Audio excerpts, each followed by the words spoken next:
High বন্ধুরা, আমি এর আগে কিছু ট্রিটমেন্ট আপনাদের বলেছি, চিকিৎসা বিষয়ে আপনাদের বলেছি। আমি কোনো ডাক্তার নই। এবার আরেকটি নতুন ট্রিটমেন্ট নিয়ে আপনাদের সামনে হাজির হয়েছি।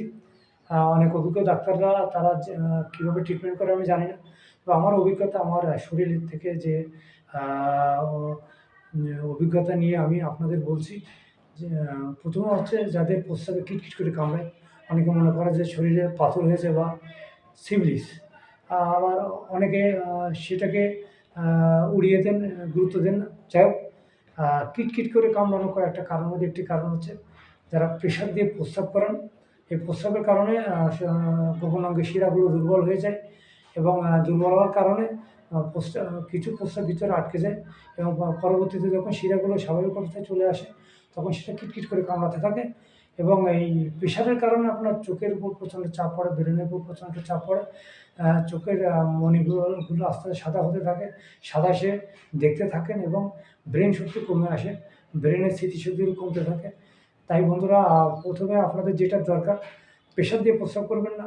যতটুকু প্রস্রাব হয়, প্রস্রাব অবস্থায় দাঁড়িয়ে থাকবেন এবং ১ম বেগে যে যতটুকু প্রস্রাব হয়, পরবর্তীতে যখন দাঁড়িয়ে থাকবেন, প্রস্রাব বা শিরা উপশমের স্বাভাবিক অবস্থা হওয়ার পর আবার আপনার প্রস্রাব হতে পারে।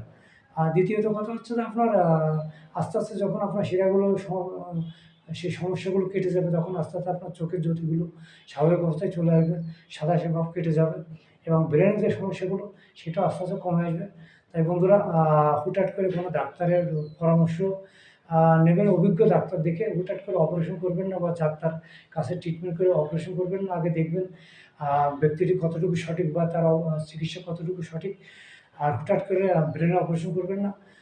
টাকার জন্য অনেকে আপনাকে অপারেশন করতে বলবেন ব্রেনের বা চোখের। আপনাকে জানতে হবে যে কী কারণে আপনার এই সমস্যা ধরা পড়েছে, সেটা আগে জানার চেষ্টা করবেন। সেটা নিজের শরীর থেকে বোঝার চেষ্টা করবেন। সবচেয়ে বড় বিষয় হচ্ছে যে আপনার কী কারণে রোগ হয়েছে, সেটা আপনি ভালো জানেন। নিজের চেষ্টা নিজে করবেন যে আপনার শরীরে কী কারণে এই সমস্যা। হুটহাট করে কোনো সিদ্ধান্ত নেবেন না। দেখা গেল যে সেটা ভালো করতে যেয়ে খারাপ হতে পারে। তাই বন্ধুরা, সবার কাছে অনুরোধ, নিজে চেষ্টা করুন নিজের সমস্যা দূর করানোর এবং অপরকে এই বিষয়গুলো আপনি জানাবেন এবং তার কাছে আপনার এই কথাগুলো শেয়ার করবেন যাতে তিনি ভালো থাকে। আমার যে কথাগুলো আপনাদেরকে বললাম, সেই কথাগুলো আপনারা দরকার হলে আপনার নিজের লোকদের বা বাইরে যারা আছে তাদের জানাবেন। সবাই ভালো থাকুন, সুস্থ থাকুন।